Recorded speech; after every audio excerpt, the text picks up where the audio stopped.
Am I live? Oh. Hello? I think we're safe now. Whoops. Hello. Hello, everybody.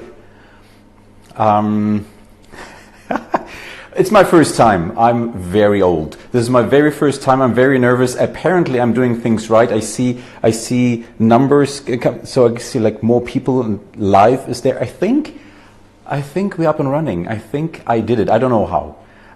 Welcome to Mike and Becky. I'm Björn, and my wife Julia. We are Mike and Becky. If you do not know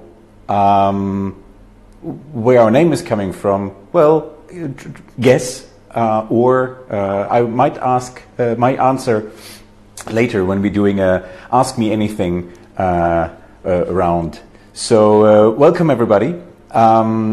We are Mike and Becky. We are here in Brussels. Behind me you can see the not so busy roads of the Van der Kinderen area in southern Brussels.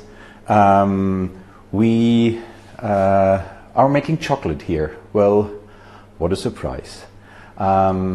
We started 5 years ago, and we are bean to bar chocolate makers. And what I have always to explain is the difference between a chocolatier and a chocolate maker. There are many chocolatiers in Belgium. We always say like every street in Belgium has a chocolatier, but chocolate makers are very few. We count, I think, at the moment 15 all over the country, which is quite few for a country like Belgium. So we started 4 years ago, with our little endeavor here. We have got this little shop. I will explain about like the shelves behind me later. But there in the back, you can see what we call the fish tank, an aquarium where we made a construction so that we can put the machines there. We started with Premier grinders, like everybody else. So this is how we're doing things. Did things here in the very beginning.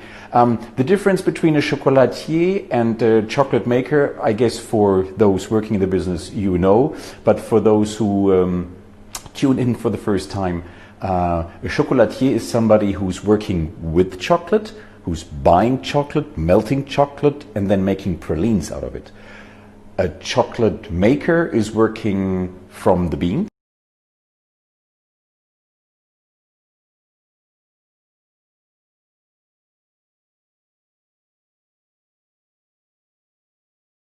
We roast the beans, we winnow them, and so on.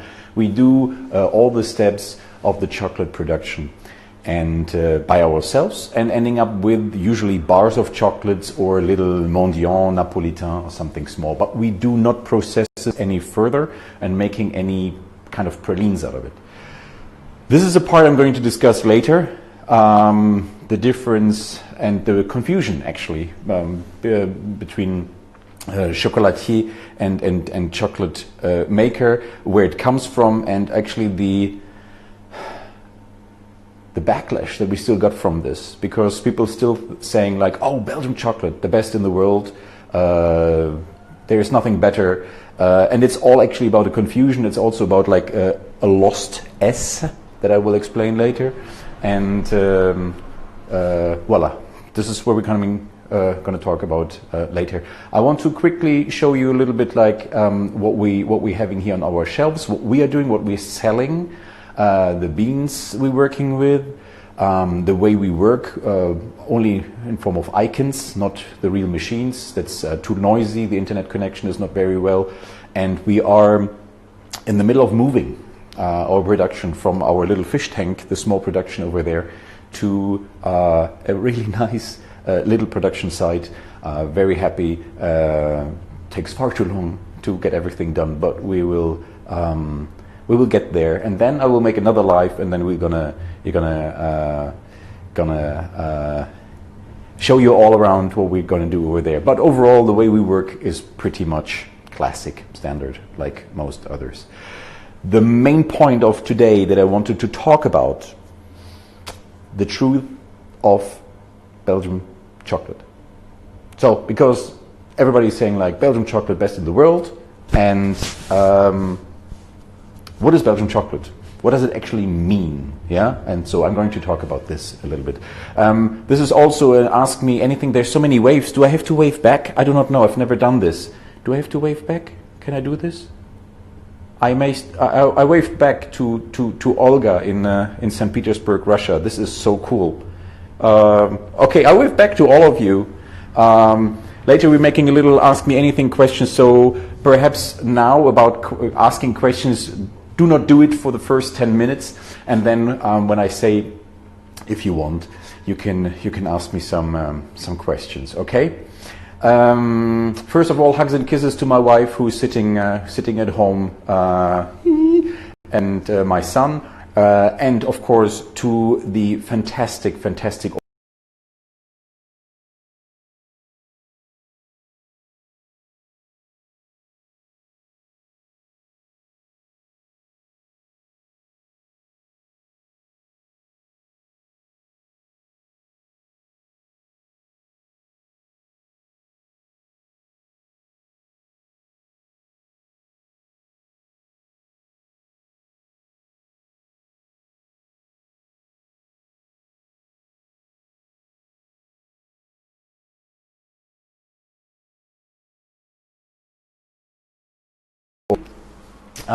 this is our shelf. This is how we organized it, with special bars,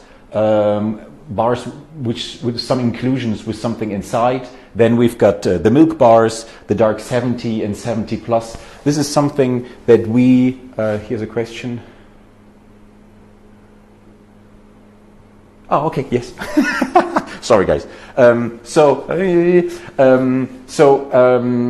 This is a way we doing this simply because we've noticed how people come in, the general public being interested in quality chocolate, coming in here, and then when you ask them what kind of chocolate do you like, they're not saying like, oh, I want a criollo, or I want like like something from Africa or something like this. They don't say something like this. They say usually percentage, yeah, dark or very dark, not so dark. I like it bitter. So this is pretty much, I think, the kind of audience we're dealing with, which is okay, which is already very good, given that there's a lot of more to learn and to understand. But I think we're there where we have been like 50 years ago with wine, when people knew there's red and white, and now it started like everybody has heard of like Bordeaux, Chianti, or Riesling, or something like this, Napa Valley. So people know a little bit, of course, already where the grapes are coming from, where the wine is coming from, and this is where a kind of starting point where we are with chocolate, which is embarrassing for Belgium. Like, I think we should be much more advanced with this, but hey, we're not. We see this every day. Well, not now every day, but before this stuff happened, every day people coming in and saying like, whoa, what is this? What are you guys having here? Tell us more. And then usually we start telling the stories over and over again. But this is important. The communication with the clients is important. So what I wanted to show you is like, so the 5 origins we're working with. Where is voila? Here we have got the Marañón from Peru, Criollo, in a 70% version and an 85% version. Then we've got the we call it San Jose. Turned out, long story. San Jose, Belize. Turned out it's Maya Mountain. Hugs and kisses to Emily. Then we've got here our bestseller. This is our Mutwanga, which is a little village in Congo, Africa, where we're getting our beans for our milk chocolate from. We've got also a version with nibs. To die for. I just had a piece. It's fantastic. I wanted to show it to you, but it's gone. Sorry. Fantastic with nibs. And here a recent addition and quite a killer. the zero sugar, 70% cacao, 30% milk powder, no sugar added. It is quite strong. It's not my favorite, but hell yeah, there are people who are really loving it, and I get why, because you have a piece and it's a bit tough at one point, but then later when the bitterness disappears, you feel like, whoa, I just had a piece of chocolate where there was no sugar added to it and no stevia, aspartame or anything else. It's just like really no sugar is needed. It's accessible actually just with the milk powder.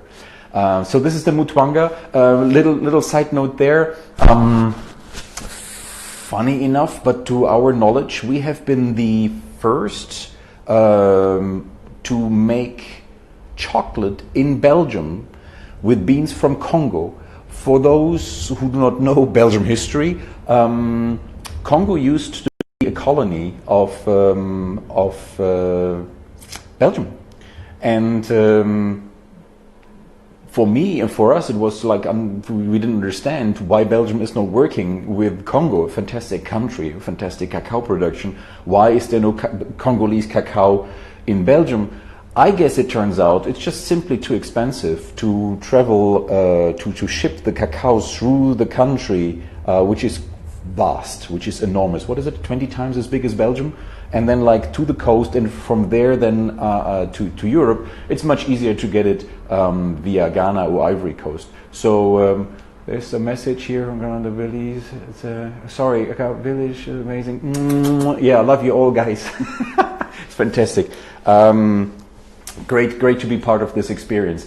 To finish with Congo, yeah, we were the first. Now there are more who are using Congolese cacao. Very happy. Zoto is doing a fantastic project together with Silva Cacao. There's some cacao coming or already in the country. Tell us, Catherine.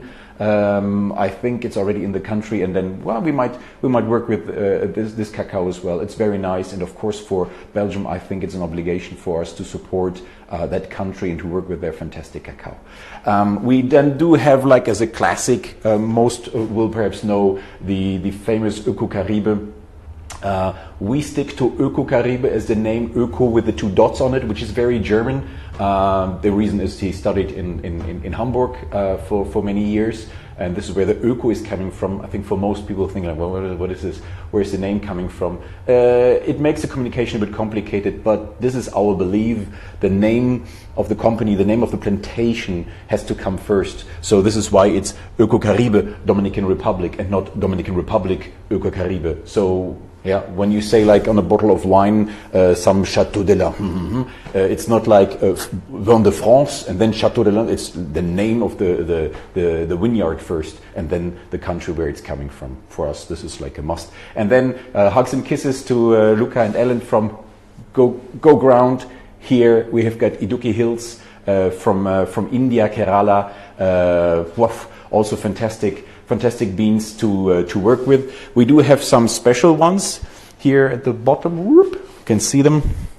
This is like our Christmas chocolate. We still have got some bars because people keep on asking.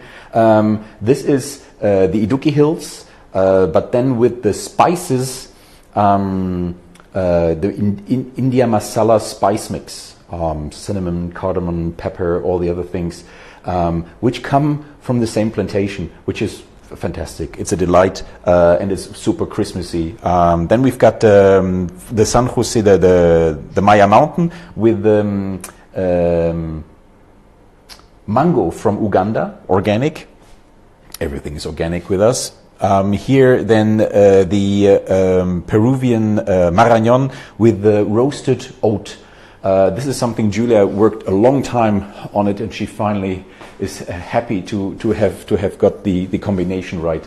It's so yeah, roasted oatmeal, and it gives it a milkish taste, which why we call it a vegan milk chocolate. So it's like this creaminess of a milk chocolate, thanks to the roasted oatmeal which is inside. So it's a delight.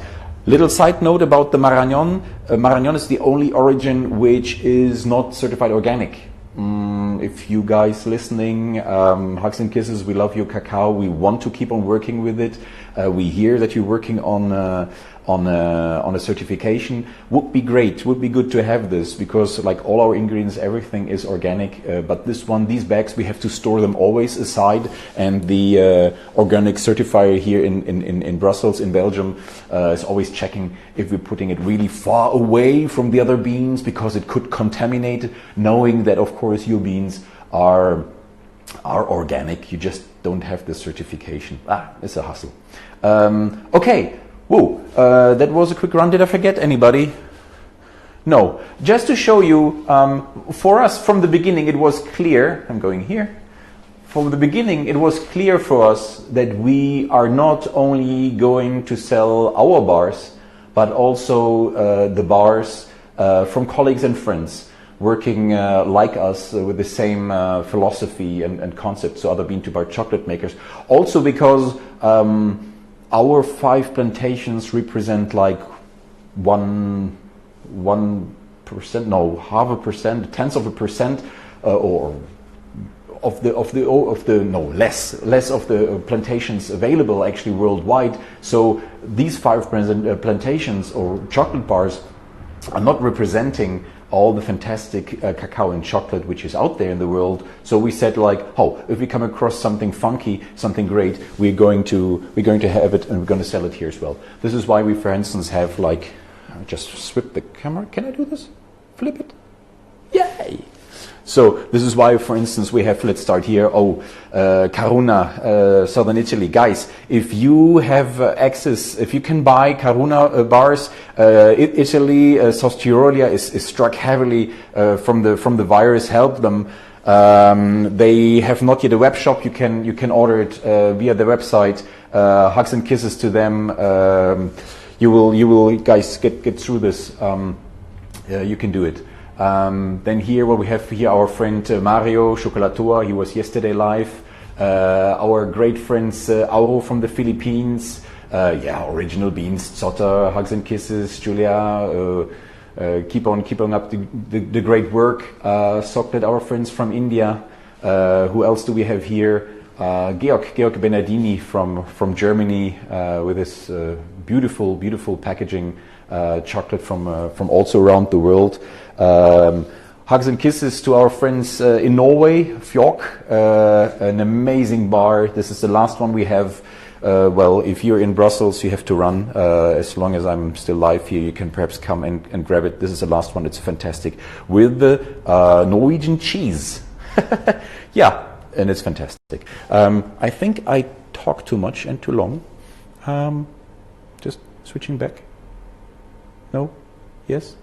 Here I am. Okay. Yes, and many others. For us, it was clear from the beginning that this is the way we have to do this. We have to sell as well other chocolate. Otherwise, this is not serious. And we're loving it, being in touch with this whole community. Now, coming to the point that I wanted to discuss with you or tell you about, like, is our approach on Belgium chocolate. So, what happened? 100 years ago, roughly, Mr. Neuhaus invented the praline. He came up with the idea to put something to create a shell for putting all kinds of stuff inside and closing it, a shell out of chocolate. This was the praline, and everybody got crazy at this time. When they came up with this, the whole world within a month, and this was before internet, to tell the young ones, this was far before this, the whole world got crazy. What a great idea, and everybody bought it. And this was, in English it's called Belgium chocolates, and this Belgium chocolates got sold around the world. The whole country, the whole world got crazy about this invention, and rightly so. The thing that happened then is, over the time, the chocolates, the S at the end, got lost. And people used it synonymously, Belgium chocolate, Belgium chocolates, for them it was the same. Well, the way that nowadays Belgian chocolate is produced is like 99% is industrial production. It is just like the bulk industrial chocolate. This Callebaut, everybody knows, Puratos, Belcolat. Well, everybody knows it's not true. Us working in this field perhaps have heard about them before, but the general public, they do not know. It's very rare that you can find like Callebaut chocolate in Callet's form here in the supermarket. Puratos, you don't see this. Cargill neither. This is not stuff that is sold to the general public. But yeah, Cargill, Callebaut, you find a bit. But well, that's it. And this chocolate is bulk. 1 minute that I'm talking here, they produce 4 tons. In 1 minute, they produce 4 tons non-stop. Every minute. The machines, they don't go on holidays or Corona. They don't go home for this. They keep on working and they're making chocolate. Although I have perhaps to check, they need some people to work on the machines. Perhaps they sleep there, I do not know. But they keep on working, they keep on producing and making chocolate. And they have tons and tons and tons of cacao coming in and turning this then in chocolate. Just like to show, like you've got some people passing by, checking. Okay. So no, doors closed, you can't have anything right now, sorry. Hi. So yeah, sorry, that was the story about like the industrial chocolate from Callebaut. And everybody in the world is saying like Belgium chocolates equals Belgium chocolate, and saying then like, yeah, it must be great. Because we are in Belgium and making chocolate, our chocolate must be great. This, yeah, it's a machine. We're having machines standing here, and if I can show you roughly, we have got here a little drawing of like, well, you have seen this before, yeah, bean to bar chocolate, yeah, from the tree to fermentation, drying, and then it ships over here. Then you roast it. This is literally how our oven looks like. We've got the Kudwich winnower here that we're using, and then here's a grinder and the tempering machine, and there are our bars. This is pretty much it. And this grinder, where this grinder is standing, this is defining if you can call this chocolate Belgium or German or French or whatever. And this is nonsense. This is nonsense because there is no... Back to me. There's nothing special in the air here in Belgium why this chocolate then should be better than chocolate from Lithuania, Hai Domantas, or Iceland, Hai Omnom. Around the world, people making great chocolate because, and that's the point that the industry is not telling us, it's the cacao that makes the chocolate great, not like the location where you turn the cacao into chocolate. But well, this is how it's defined, and this is why there is Swiss chocolate, this is why there is French chocolate and Belgian chocolate. Everybody's going crazy about this, and it's time, we think, that we're going back to a certain level of honesty about this and say like, guys, this is nonsense, yeah? Belgian chocolate, just because it has been produced here. We take all our machines, we move them to Germany, to, I don't know, Slovakia, to our friends over there. We make the same chocolate, absolutely identical chocolate, with our beans, the identical chocolate, but then it's Slovakian chocolate, and people are going to say, like, oh, I don't know, I prefer Belgian one. It's identical, guys. So that's the point that we have to hammer home every time to our customers so that they understand it, or also tourists coming in, oh, lies, Belgian chocolate. Now, we're shooting ourselves in our own foot, yeah, of course, because it's fantastic in terms of marketing. We can just say like, hey, Belgian chocolate. By the way, to be honest, our chocolate bars, I mean, this one here, we had them printed like 2 years ago. We call this Belgium craft chocolate. This is we're stopping with this. The new packaging will not have this anymore because it is bogus. Yeah, we say like Brussels because we're in Brussels, because we're little local patriots. But that's it. We're not to write down Belgian chocolate and say like we're somehow better than somebody else just because we've produced it here.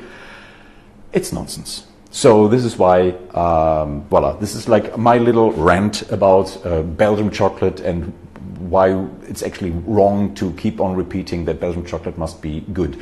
A little note on this one as well. The Belgium chocolate industry, of course, they're not completely stupid, and they have, of course, also thought about this. And then they're saying now, what they're saying like is like, oh, our chocolate here in Belgium is so great because we grind it. We make it so fine. There's somewhere it's 7 microns or something like this. They said, this is the reason why we having. It's still a machine, guys. You take the same machine, you bring this to, I don't know, Finland, and you make chocolate over there. It's also 7 microns. So it's all bogus. They're all trying to still cling to this like image because it's so nice for marketing purposes. But it's time to speak up and say like, the address where the cacao has been turned into chocolate has 0 impact on the quality and on the flavor. It is all about the cacao, and this is what we have to bring first. This is what's all about. So, yeah, this is it. This is a story about Belgian cacao and why we are, criticizing the way that the industry is using this still as a marketing purpose. I'm checking quickly my time and my notes. Yes. I quickly wanted, just because I was asked about this, where we are. Oh, sorry. There's a customer who had ordered chocolate. I will just help do it like this. Sorry guys, this is a Corona style. Salut, je suis en direct. Attends, je le mets ici. Je t'envoie un message. Oui. Bien, ok. Bonne dégustation, courage. À bientôt, ciao.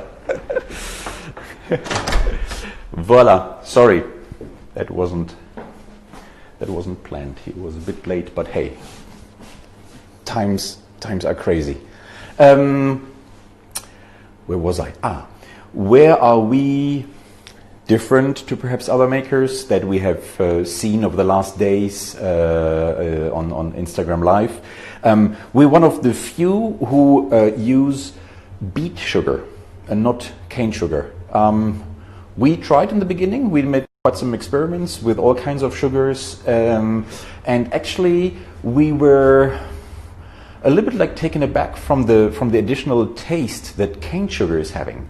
It has got this extra melassin taste that we didn't like too much. And then also in the chocolate, we at least thought we can taste it. And then we said you know what? Let's go for beet sugar. Why not? I mean, cane sugar, it sounds cool. Many people are using it. It has got something. You can very easily go for bio or fair trade cane sugar. Yes. But we wanted something. We wanted the sugar just to be there to support the cacao and not really to dominate, or not dominate, but to have an influence in the taste. So this is why we opted for beet sugar. We had a hard time finding organic beet sugar, organic beets. Yes, that's not a problem. But to find a refinery, organic certified refinery, who is making sugar, organic beet sugar out of these beets, is hard to find, and there's one in Switzerland who's doing this. Soon, apparently in the next 2 years, there will be, which is soon, will be organic beet sugar artisan, organic beet sugar refinery here in Belgium, and we are looking very much forward working with them. So that's going to come then. But for the time being, it's then southern German beets, organic, shipped to Switzerland. They're turned into organic beet sugar, then shipped back to Germany, Western Germany, to a beekeeper supplier, because beekeepers have to give the bees stuff that you learn when you're making chocolate. Beekeepers, when they take out the honey, they have to give back sugar, otherwise there's a riot. This is what I understood in the beehive, and they prefer to give organic beet sugar back to the bees, and voila. So this is now we're getting now our sugar into making our chocolate. So voila, this is a little story about the beet sugar. I can go on. I do not. Just checking the time. Oh, I'm pretty much out of time. I don't want to interfere with the other one. If you've got any questions, ask me now. I guess there have been quite a few that I've been missed. Otherwise, hugs and kisses. Happy to do this again anytime soon. Love you all. Buy, dear guys, please buy from your local chocolate maker. It's good for them, it's good for you, it's good for everyone. And a quick last note as well, besides again thanking the organizers, there are discussions about creating a label, a bean to bar label. Now bean to bar, I'm not going to go down this road explaining now what bean to bar means in the whole discussion, but there is something, a consumer oriented label that will make it easier for the consumer to identify chocolate bars which have been produced properly. If you're interested, shoot me a message. I put you in the on the mailing list. Yes, and we keep it from there. Take it from there. Thank you guys so very much. Fantastic, everybody here. Hearts and kisses from Brussels. And now back to my my mask. Signing out now. And I hope we can do this again. Thank you guys. Bye. So, where's my mask? Ah, yeah. Ah. Here it is. Oh. Bye now, guys. Take care.